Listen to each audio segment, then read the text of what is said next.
사는 주변에 하수가 흐르고 쓰레기가 주변에 널려 있고 또 먹는 그 집안에 이렇게 들여다보면 그냥 맨 땅인데 거기에 뭐 조리기구도 있고 주방, 침대, 뭐 거실 이게 뭐 그런 구별이 없는 그런 삶을 살아가고 이렇게 물어봤더니 어느 지역에서는 먹는 주식이 뭐냐 그랬더니 하루 한 끼 그 딱딱한 제가 이름은 기억을 못 하겠는데 그 딱딱한 바나나 이게 이제 하루 한 끼 주식이 되는 지금도 우리는 최첨단의 문명 문화를 누리고 있는 이런 삶 가운데도 아직도 그런 곳에서 또 그렇게 어려운 형편에서 살고 있고 또 의식들이 좀 더 나아지면 충분히 그 좋은 땅들을 개간하고 살 수 있을 텐데 그런 지도자의 부재 뭐 이런 다양한 모습들이 보이면서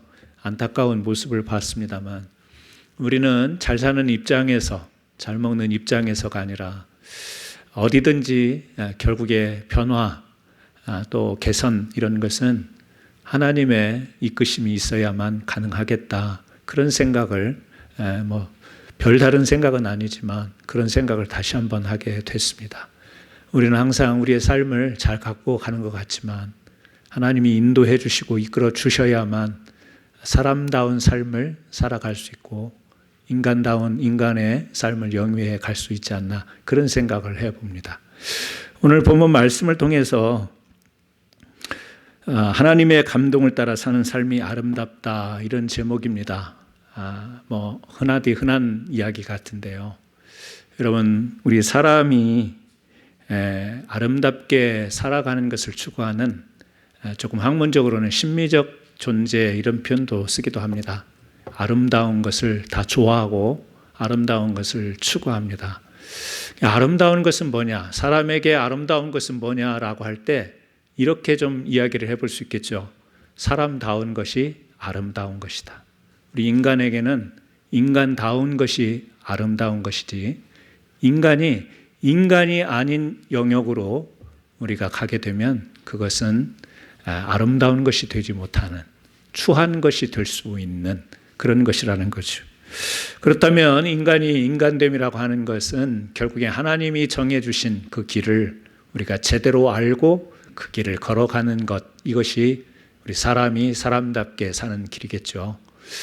물론 세상에서는 여러 가지로 이야기를 할 수 있겠지만 우리의 사람의 사람다움은 하나님이 정의하신 말씀을 따라 우리의 본연의 모습으로 살아가는 것이 아름다움이다. 이렇게 이야기를 할 수 있는데 그 아름다움을 오늘 두 단어로 제가 좀 정리해서 이것이 정답이 아니기 때문에 여러분들에게 제가 두 단어로 오늘 굳이 소개를 한다면 저는 사랑과 샬롬 이렇게 이야기를 할 수 있겠습니다.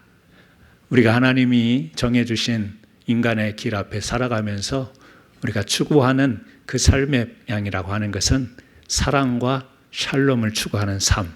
그래서 이 사랑과 샬롬을 추구하는 아름다운 삶을 꾸리기 위해서 필요한 요소가 있는데 그것이 무엇이냐면 잠언이 말하고 있는 지혜다. 이렇게 좀 정리를 해보고 싶습니다. 그러니까 우리에게는 지혜가 필요한데 하나님이 우리에게 주신 지혜가 필요한데 그것은 바로 하나님이 우리에게 주신 사랑, 하나님이 우리에게 주신 샬롬 이것을 이루는 삶 이것이 이루어질 때 행복하고 아름다울 수 있는데 바로 우리 사람이 그런 것을 추구해야 인간다운 삶을 살기에 오늘 지혜라고 하는 것은 너무나도 우리에게 소중한 것이다. 조금 우리가 분별력이 있고 좀 머리를 잘 쓰고 이런 게 지혜가 아니라 우리의 삶 전체의 내용이 지혜구나라는 생각을 우리가 가져볼 수 있겠습니다. 여러분 우리는 지혜라는 말과 더불어서 지능이라는 말을 요즘에는 더더욱 많이 가까이서 듣게 됩니다. 지능과 지혜라는 말을 굳이 나누어 보자면 이 지능이라고 하는 것은 우리가 학습 또는 문제 해결과 같은 인지 능력, 알아내는 거잖아요. 인지 능력과 관련 있는 거라면 지혜라고 하는 것은 우리가 현명한 결정과 판단을 하기 위해서 또 지식과 경험의 실제적인 적용, 그러니까 실제 체험을 통해서 얻어지는 이런 분별력을 우리가 지혜라고 그렇게 이야기를 하겠죠. 여러분, 벌써 몇 년 전부터 우리가 살아가는 지금 시대를 제4산업혁명 시대다 이렇게 이야기를 합니다. 우리가 이미 학교에서도 배웠지만 1차 산업혁명 상징하는 바 우리가 딱 그냥 쉽게 하나 떠올리라면 증기기관차를 생각할 수 있겠죠. 걸어 다녀야 했고 우마를 타고 다녀야 했던 곳에 이제 이런 사람들의 굉장한 이 노력과 발명을 통해서 증기기관차 발품을 팔아야 이동할 수 있었는데 이런 이제 기계명을 통해서 훨씬 더 빠르게 편리하게 이동할 수 있는 1차 산업혁명, 2차 산업혁명은 전기에너지의 발명이라고도 이야기를 하죠. 전기를 활용할 수 있는. 3차 산업혁명은 컴퓨터의 등장. 지금 제4차 산업혁명은 이제 사람보다 더 앞선 인공지능의 시대다라고 하는 이야기가 몇 년 전부터 이제 우리 사회에 만연해져 있는 그런 시대의 규명입니다. 여러분, 인공지능 AI 활용해 보신 분도 계시겠지만 참 대단하다라고 하는 감탄이 절로 나오는 것을 접할 수가 있습니다. 우리는 한참 계산해야 되고 한참 생각해야 되고 한참 정리해야 되는 것을 순간적으로 어떻게 그렇게 잘 정리를 해서 우리 사람들이 기대하는 바에 딱 답을 내놓는지 모릅니다. 그래서 앞으로 우리가 이제 인공지능이라고 하는 것이 어디까지 갈지는 다 예측은 못합니다만 우리가 이것을 잘 활용하면 보다 더 우리의 삶이 풍요롭고 보다 더 우리가 정말 폭넓은 그런 삶을 살 수 있지 않을까 하는 기대를 갖습니다. 그런가 하면 인공지능에 대한 우려도 많이 있죠. 뭐든지 장점이 있으면 단점도 있기 마련이고 또 하다 보면 예상치 못했던 일들이 발생하기 때문에 그런 우려와 걱정도 많이 있는 것은 사실입니다. 사실 지능이라고 하는 것, 이 지능과 지혜라고 하는 것을 조금 오늘 생각해 보려고 했는데요. 사실 잠언서를 읽다 보면 지혜라는 단어로 나오지만 이 잠언서를 계속해서 읽고 분석하다 보면 지혜가 함의하고 있는 그런 단어들이 있어요. 뭐냐면 지식이라는 것도 지혜로 표현이 되어지고요. 우리가 감성이라는 것도 지혜로 이렇게 표현이 되어져요. 그래서 우리가 흔히 말하는 지성이라는 말이 있죠.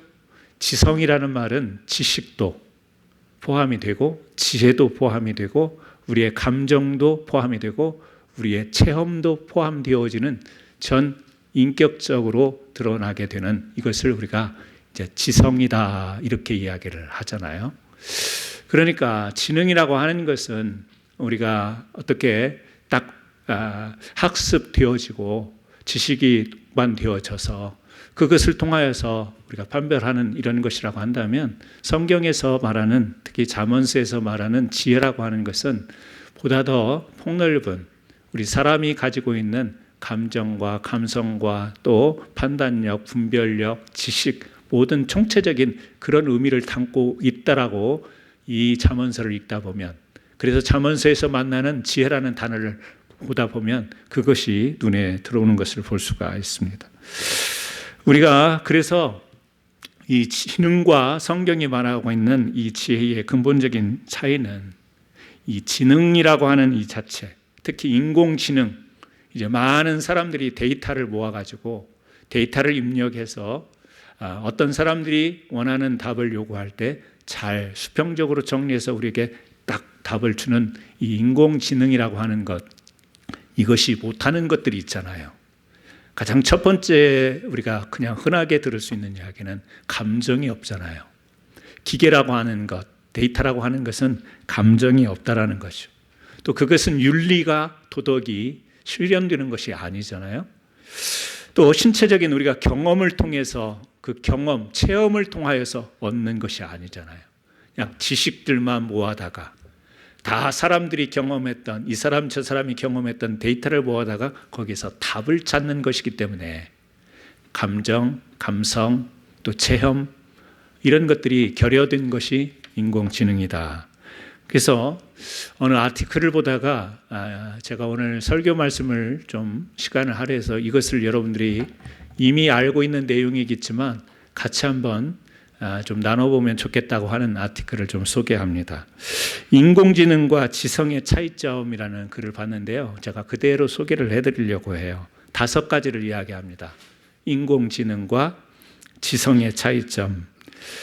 인공지능은 첫 번째로 땀을 흘리지 않는다. 이렇게 그 글에 적혀 있었어요. 여러분, 땀을 흘리지 않는다라는 말은 몸을 움직여서 도전해보거나 시행착오를 겪으면서 깨달은 이 개인적인 체험의 교훈이 없다는 이야기예요.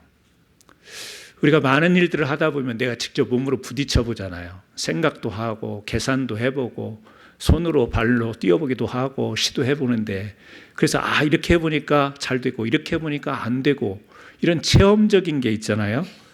그런데 그런 개인적인 경험과 교훈이 인공지능은 없죠. 그냥 주는 소스대로 나오는 거니까. 우리가 살아가다 보면 자신이 경험한 일을 통해서 깨달은 교훈이 있잖아요. 깨달음이 있잖아요. 그게 이제 자기의 그 어떤 삶의 환경 또 사정, 배경 이런 것 속에 스토리텔링이 되는 거잖아요. 자기의 이야기가 되잖아요. 자기의 간증이 되잖아요. 그래서 그 사람이 직접 겪고 그 사람이 느끼고 했던 것을 듣다 보면 우리가 이 감동이 들 때가 있잖아요. 야, 저런 삶을 살았네. 저렇게 어려운데도 극복했네. 어떻게 저런 삶을 살았지라고 하는 우리 감동이 어느 사람의 그 체험, 감동, 깨달음, 교훈을 통해서 우리에게 전달되는 것 아니겠어요?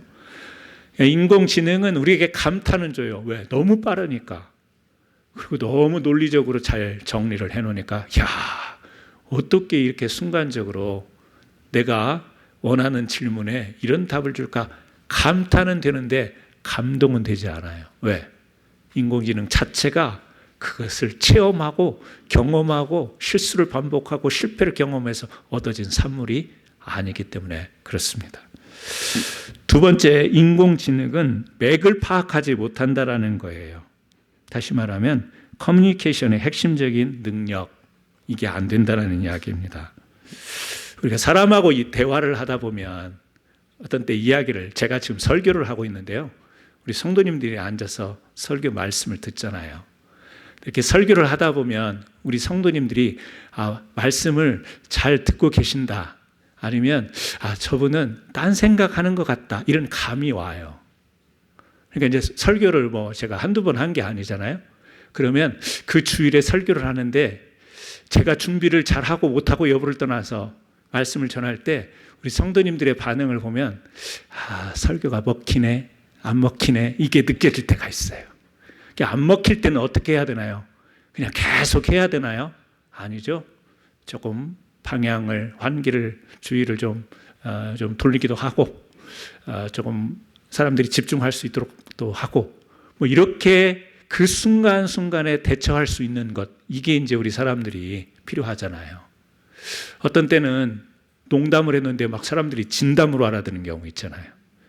막 1대1로 만나서 이야기하는데 내가 농담했어요. 근데 이 사람 표정이 너무 시리어스한 거예요. 진담으로. 그럼 그거 수습해야지, 수습 안 하면 나중에 어떤 사고가 일어날지 모르잖아요. 그러니까 농담은 농담으로 알아듣고 진담은 진담으로 알아듣고, 근데 그게 잘 안 될 때 그 조정할 수 있는 이게 인공지능은 안 된다라는 거죠. 근데 우리 사람은 그게 가능한 거죠. 커뮤니케이션의 활용, 커뮤니케이션의 조정 능력, 이게 이제 인공지능은 안 된다라는 거죠. 또 세 번째, 인공지능은 기대를 망가뜨리지 않는다라는 거예요. 그러니까 이런 질문을 하면 거기에 대해서는 답을 주는, 내가 기대한 대로 답을 딱 주는데 우리 사람은 어디 그러냐라는 거예요. 그래서 이 글에 이런 이야기가 나와요. 초등학교에서 다 아는 이야기겠지만 아이들에게 질문했대죠. 사과 10개 중에 3개를 먹으면 몇 개 남냐 그랬더니 아시죠? 몇 개 남아요? 예? 큰일 났네. 우리 성도님들 10에서 3 빼면 몇이 남는지도 모르시네요. 예? 7개 남잖아요. 우리가 지금 이런 시대를 살고 있어요. 간단한 수학 문제를 내도 답을 못하는 시대를 살고 있어요. 아는 것처럼 어떤 아이가 10개에서 3개를 먹으면 몇 개 남냐 그랬더니 3개 남습니다. 선생님 황당해서 물으니까 우리 엄마가 먹는 게 남는 거라고 했다. 그래서 3개.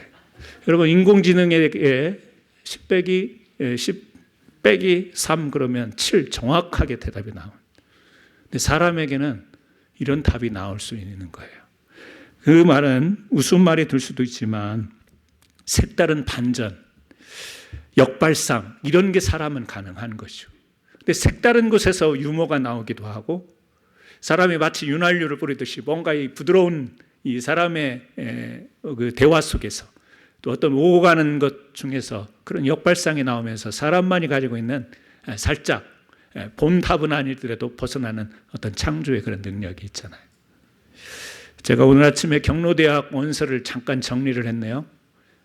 몇 분이 주셔서 이렇게 정리하다 보니까 우리 경로대학 원서에 좋아하는 음식 1번, 2번, 3번 3가지 이렇게 쓰라고 했더니요. 여러 가지로 쓰셨어요. 어떤 분은 중식, 한식, 양식 그렇게 쓰신 분도 계시고. 근데 어떤 분은 어떻게 쓴지 아세요? 몽땅 그렇게 쓰셨어요.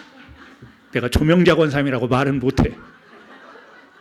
1번, 2번, 3번 뭐 보통 육개장, 뭐 불고기 이렇게 쓰잖아요. 근데 우리 권사님은 1번 거의 다 몽땅.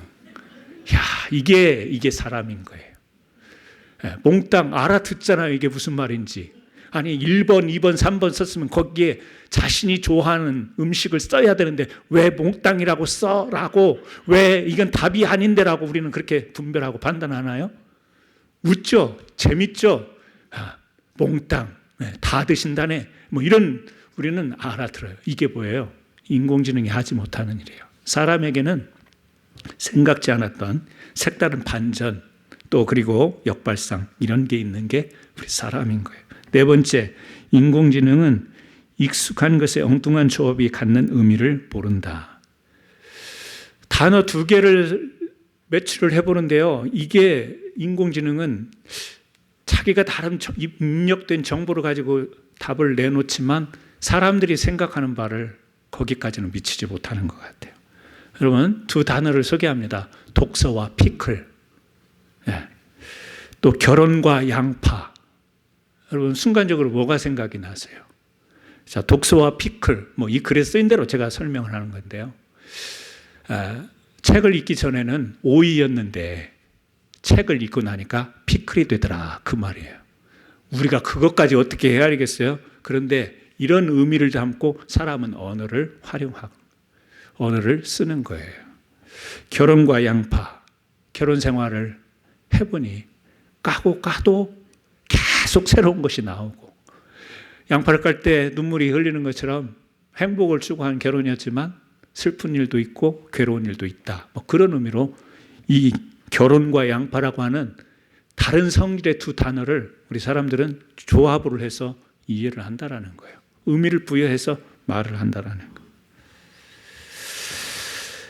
여러분 이게 또 좀 와닿는데요. 뱃살과 비무장지대. 대충 알겠죠? 뱃살과 비무장지대. 뱃살은 상반신과 하반신에 걸쳐 있는 무책임한 비무장지대다. 이걸 누가 이야기한 줄 아세요? 서울대 김영민 교수가 이야기했어요. 석학이라고 하는 교수님이 이런 말을 해요. 우리 상반신, 하반신의 뱃살은 비무장지대래요. 우리가 책임질 수가 없어. 우리가 통제할 수 없어. 야, 뱃살 나오신 분들 참 공감 가시죠? 이게 안 돼. 통제가 안 돼. 그냥 막 나와. 튀어나와. 여러분 이런 언어 감각을 누가 인공지능이 안 되는 거예요. 사람이 느끼고 웃으면서 맞네, 그러네 공감하면서 가질 수 있는 거예요. 5번째, 인공지능은 모른 척하지 못한다. 인공지능은요, 딱 어쨌든 자기가 가지고 있는 정보를 어떻게든 답을 내놓든지 아니면 아예 답을 못 내놓든지. 사람은 그때는 몰라요. 모르겠어. 그냥 몰라. 그래 놓고 한참 지나가다가 한참 시간이 지난 후에 어떤 딱 순간에 딱 떠오르고 생각나고 거기에 대한 답을 찾을 때가 있죠. 여러분 그런 적이 있으시죠? 딱 이 문제 앞에서는 도대체 모르겠는 거예요. 그런데 차를 타고 가다가 갑자기 그 일이 생각이 나고 또 거기에 대한 답이 떠오르기도 하고, 이렇게 우리 사람은 그 당시에는 대안이 없어 보이고 모르고 알지 못하고 이러지만 어느 순간에는 그 순간 찰나에 우연한 기회에 새로운 의미의 변주로 바뀌는 것을 경험하는 것, 이게 이제 우리 사람이라는 거죠. 그러니까 인공지능이라는 게 불필요하고 나쁘고 우리가 이거 배제하고 그런 것이 아니죠. 이미 우리 생활 속에 깊숙이 들어와 있습니다. 인공지능뿐만 아니라 옛날에는 수술을 사람 손으로, 지금도 대부분 그러지만 지금 로봇 수술이라는 게 있잖아요. 정확 어느 부분에 어느 부위의 수술은 로봇 수술이 너무너무 정확하고 또 이렇게 실수를 하지 않는, 그래서 최첨단으로 그렇게 지금 의료계에서 사용하고 있는 그런 것들입니다. 전에 같으면 시간 걸려서 몇 시간씩 가야 전달해야 되는 것이 이제는 뭐 네트워크가 다 돼 있고 인터넷이 돼 있어서 그냥 화상으로 만날 수 있고 물리적인 공간을 뛰어넘는, 시간을 아낄 수 있는 얼마나 좋은 시대가 됐냐고요. 그러니까 우리는 그런 것들을 잘 활용해야 돼요. 잘 활용해야 되죠. 그런데 그 활용을 하면서도 우리에게 한계점은 있고 어려운 점은 있다라고 하는 거죠. 특히 우리가 하나님의 말씀에서 지혜를 살펴보면서 우리가 우려하고 또 이런 부분을 경계해야 되는 부분은 뭐냐면, 하나님이 우리에게 주신 인간, 사람, 이 인간성, 이것을 상실하면서 최첨단의 시대에 우리 사람이 끌려가는 것은 이것은 아니잖아요. 창세기를 통해서도 이 세상의 모든 것들을 다스리라고 하셨고 하나님이 우리를 위해서 다 주신 것들인데, 우리가 다스려야 될 것에 우리가 다스림을 받는, 이것은 성경이 분명히 경고하고 있는 바이기 때문에 특별히 지혜를 통하여서 우리가 그런 분별의 능력을 갖는다라는 것. 여러분, 하나님은 하나님의 말씀을 통하여서 우리됨을 다 말씀해 주셨잖아요. 모든 성경. 그래서 주보 뒤에 나와 있는 것처럼 디모데후서 3장 16절 17절 우리 같이 한번 읽어보실까요? 모든 성경은 하나님의 감동으로 된 것으로 교훈과 책망과 바르게 함과 의로 교육하기에 유익하니 이는 하나님의 사람으로 온전케 하며 모든 선한 일을 행하기에 온전하게 하려 함이라. 자, 성경 진리의 말씀을 우리에게 주신 것, 하나님의 뜻을 알려주시지만 우리 사람에게 어떻게 해요? 온전케 하며 모든 선한 일을 행하기에 온전케 하려 합니다. 우리 자신이 온전하게 되고 우리가 이 땅에서 살아가는 것이, 그걸 다른 말로 이야기하면 사명이 온전케 하기 위해서 하나님의 말씀을 어떻게 해요? 하나님의 감동으로 주셨다. 그러니까 우리의 삶의 기준은, 우리 삶의 중심은 하나님의 말씀이지 않습니까? 오늘 또 예배 가운데 하나님의 말씀을 우리가 펴고 지금 나누고 있지 않습니까? 이 하나님의 말씀을 통하여서 우리는 사람다움, 사람이 온전케 되는 것이고, 우리가 가정에서도 일터에서도 사회 속에서 살아가지만 그 모든 사회의 삶의 활동들이 온전하기 위한 하나님의 그 바람, 그리고 우리가 그렇게 살아가는 것, 이것이 온전한 것이 되어야 되는 것인데, 여러분, 그것을 위해서 하나님이 말씀을 통해서 우리에게 지혜를 주시고 이 말씀을 통하여서 우리에게 교훈을 주시고 책망 주시고 의롭게 하시고 바르게 하시는 거예요. 그러니까 의롭게 바르게 책망도 하시고 이렇게 하시는 많은 내용들을 들여다보니 거기에는 지식도 있습니다. 거기에는 분별할 수 있는 지혜도 필요하고, 또 우리에게 하나님이 사랑, 일학, 화평, 이 감성이라고 하는 것을, 풍요로운 감정이라는 것을 통하여서 우리로 하여금 온전한 삶을 추구하게 하는 거죠. 피리를 불어도 춤출 줄 모르고 곡을 해도 울 줄 모르는 이 성경의 표현대로 아무런 감흥이 없는, 감정이 없는 무덤덤한 삶을 살아가는 것은 사람다움이 아니라는 것을 성경의 작은 부분이지만 우리의 감성, 우리의 감정이 얼마나 소중한 것인가를 성경은 간과하지 않습니다. 여러분, 그렇습니다. 지식, 지능, 지혜, 감정, 또 우리의 뭐가 필요하죠? 체험. 땀 흘리는 체험, 수고로운 체험. 굳이 그렇게 몸을 움직이지 않아도 결정할 수 있는 것. 쉬운 예로 우리 자동차에 어떤 문제가 있으면 이게 어디가 문제가 있지 시동도 걸어보고 밑에 바닥도 이렇게 들어가서 바라보고 또 본넷도 열어보고 막 이러지 않습니까? 몸이 피곤하고 신경 써야 되고 뭐 그렇습니다. 차를 관리한다라는 게 그렇습니다. 그런데 이 귀찮아. 그냥 딜러로 가서 여기 알아보고 저기 알아봐서 내가 이 차를 고치는데 500불이 드냐 300불이 드냐 어느 곳이 더 싸냐 이것만 판단하고 돈 지불해버리면 끝나는 것. 어찌 보면 우리가 그런 편리한 시대를 비유로 이야기했습니다만 어느 딜러가 더 이 차를 고치는데 싼가 그것만 생각하고 돈만 지불하는 그런 삶을 우리가 살 수가 있습니다. 편리해지죠. 갈수록 편리해집니다. 그냥 내가 있는 능력 가지고 그냥 지불해버리면 끝납니다. 수고로움이 그렇게 우리에게 요구되어지지 않는 그런 인간의 발달된 문명 속에서 살아가고 있는 것 같습니다. 그러다 보니 우리 사람에게 숨길 수 없는 가장 본질적인 소외감, 그리고 우리 사람들이 결국 살아가면서 사람들끼리 느끼게 되는 격차, 이것이 발생하게 되는 것이죠. 여러분, 편리한 것을 우리가 추구하는 것이 당연하지만 편리를 추구하는 그 끝에 보게 되면 너무 편리하다 보면 내가 할 것이 아무것도 없는, 나라고 하는 사람의 존재가 뭔지를 모르게 되는 궁극적인 소외를 경험하게 되죠. 그 소외는 결국에 외로움 아니겠습니까? 우리는 성경을 통해서도 많은 사건을 통해서 오늘날 문명의 적용은 아니겠지만 많이 발견하지 않습니까? 많은 하나님 앞에서 불쌍한 영혼들이 어떤 모습을 보이고 있나요?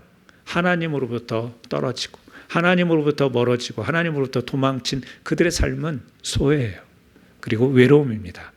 궁극적으로 하나님께 돌아와야만 그들은 사람다운 삶을 살 수 있고 이 땅에서 주신 사명의 삶을 통하여서 행복하고 아름다운 삶을 살 수 있는 거죠. 여러분, 요즘에 스마트폰인데요. 여러분, 스마트폰이 스마트합니까? 우리 그냥 이름을 붙여서 스마트폰 그러는데 정말 스마트폰인가요? 전기 공급 안 해주면 얘 끝나요. 10%, 5% 그러다가 빨간불 들어오면 얘는 끝나요. 스마트폰 아니에요. 스마트면 지가 알아서 다 차지하고 필요할 때 아무 때나 어디를 들고 가더라도 뭐 이래야 되는 거 아니겠어요? 아니에요. 한계가 있죠. 그렇습니다. 근데 그것을 우리는 스마트하다고 생각하고 거기에 우리의 모든 것들이 끌려가고 의존하게 되고 뭐 이렇습니다. 우리는 분별력이 있어서 활용할 것은 잘 활용하고 우리가 또 활용하면서도 배울 것은 배워야죠. 그러니까 이제는 배우지 않으면 계속해서 뒤처지는 삶을 살 수밖에 없어요. 전에 아날로그 방식으로 했던 것들이 다 사라져 버립니다. 지금은 우편 안 보내잖아요. 우표 붙여서 이제 보내는 거. 우리 교회 주보도 이제 안 보냅니다. 다 카톡으로 보냅니다. 이제 뭐 그런 식으로 하게 되는 거예요. 그러니까 그런 것을 알고 사용할 줄 모르면 우리는 사회에서 자동적으로 처져요. 뭐 도태까지는 아니어도 처지는 삶을 살 수밖에 없어요. 그때 뭐죠? 남들은 다 하는데 나는 못 하잖아요. 남들은 쉽게 하고 빨리 하고 남들은 내가 모르는 것들을 다 가지고 있고 막 이러잖아요. 뒤처지잖아요. 소외되잖아요. 남한테 막 알려달라고 구차하게 막 쫓아다니면서 하는 것도 또 민폐 같아서 못하기도 하고 나중에 고립 아닌 고립의 정서를 가지고 굉장히 행복하지 못한 삶을 살아가요. 아이러니하지 않습니까? 스마트폰 시대에 스마트하고 AI 인공지능이 나와서 너무나도 좋은 건데 우리의 마음은, 우리의 정서는 눈치 봐야 되고 물어봐야 되고 좀 배워야 되고 따라가야 되는데 그 능력이 안 될 때, 또 나이가 들면 인지 능력이 자꾸 떨어진다고 하잖아요. 알려줘도 감 잡기가 쉽지 않고 너무 자신의 처지가 그렇지 않습니까? 자연스러운 건데도, 당연한 건데도 막 세상에 그려버리니까 여러분, 우리가 그런 것을 안고 살아가기 때문에 자칫 잘못하면 좋은 것을 가지고도 너무 소외되고 외로운 삶을 살아갈 수 있어요. 또 좋지 못한 것 가지고 탓하면서 또 살 수 있는 것은 아니잖아요. 자기가 못 따라가면서. 이런 와중에 어떻게 우리는 정말 신앙적으로 잘 해야 되나? 배울 수 있다면 배워야죠. 따라갈 수 있다면 따라가야 되는 거죠. 노력해야죠. 그러나 한계가 있는 것에 너무 무리할 수는 없는 거잖아요. 받아들이면서 자족하면서 중요한 것은 뭐죠? 하나님의 감동이 여러분에게 살아있는 것이 제일 중요한 거예요. 하나님의 감동이 여러분에게 살아있어요. 여러분, 좀 우리 인지 능력은 떨어질 수 있습니다. 기억력은 떨어질 수 있습니다. 젊은 사람들만큼 금방 배워서 금방 따라갈 수는 없습니다. 그런데 하나님이 우리를 향하신 하나님의 사랑과 긍휼은 변하지가 않습니다. 내가 조금 못 따라가고 내가 좀 시대에 뒤처지는 것 같아도 하나님이 나를 사랑하시고 나를 긍휼히 여기시며 나에게 자비를 베푸는 것은 변하지가 않습니다. 그러니까 우리가 뭘 하나요? 찬송하고 기도하면서 내가 경험하고 내가 체험하면서 그 안 되는 것, 실패감, 좌절감, 외로움, 소외를 나와 함께 하시는 하나님 앞에 찬송하고 기도하면서 뭐죠? 살아계신 하나님의 감동이 우리에게 임하지 않습니까? 누가 뭐라고 안 했는데 어디선가 내 마음속에 하나님의 말씀이 다가오고 들리고 그러지 않습니까? 그게 뭔가요? 신앙인 거죠. 그게 뭔가요? 우리가 믿음으로 산다라는 거죠. 그러니까 여러분, 우리가 뭔가 좀 감이 떨어질 때일수록 찬송 많이 부르시기를 바랍니다. 뭔가 내가 좀 감이 떨어지고 뒤떨어지는 것 같을 때 더 하나님 앞에 기도하면서 나아가시길 바랍니다. 왜? 하나님이 감동을 주시고 하나님이 내가 저것은 모르지만 이쪽으로 지혜를 주시고 깨닫게 하시고 분별하게 하시고 내 감정을 풍성케 하시는 거예요. 여러분, 지식보다 더 중요한 게 여러분 감정인 거예요. 여러분, 몰라서가 아니에요. 알면서도 감정에 따라 움직이는 것이 사람이잖아요. 여러분, 그렇잖아요. 몰라서가 아니에요. 알지만 알아요. 이게 뭔지를 알아요. 하지만 내가 결정하고 판단하는 것은 감정 따라 한다는 것을 매번은 아니겠지만 알잖아요. 사람이 감성이 살아있어야 되는 것이죠. 여러분, 하나님이 우리에게 은혜를 부어주시고 하나님의 감동이 우리에게 임할 때 사람이 말하는 단순한 희노애락의 감정이 아닌 하나님의 감동에 의한 이 감성이 살아나면요, 옆에서 보면 저 사람 분명히 괴로운 일을 당했는데 즐겁게 찬송하는 거예요. 감사하다고 찬송하고 기쁘다고 찬송하고 무너졌는데 쓰러졌는데 고개 뻣뻣이 들고 하늘 향해서 두 팔 벌리고 찬송하며 이기며 나가는 거예요. 왜 그렇죠? 하나님의 감동이 있는 사람. 좀 못 배웠어. 그래, 나는 뒤처졌어. 하지만 그걸로 내가 비굴한 삶은 살지는 않아. 하나님이 주신 것이 있으니까 당당하죠? 담대하죠?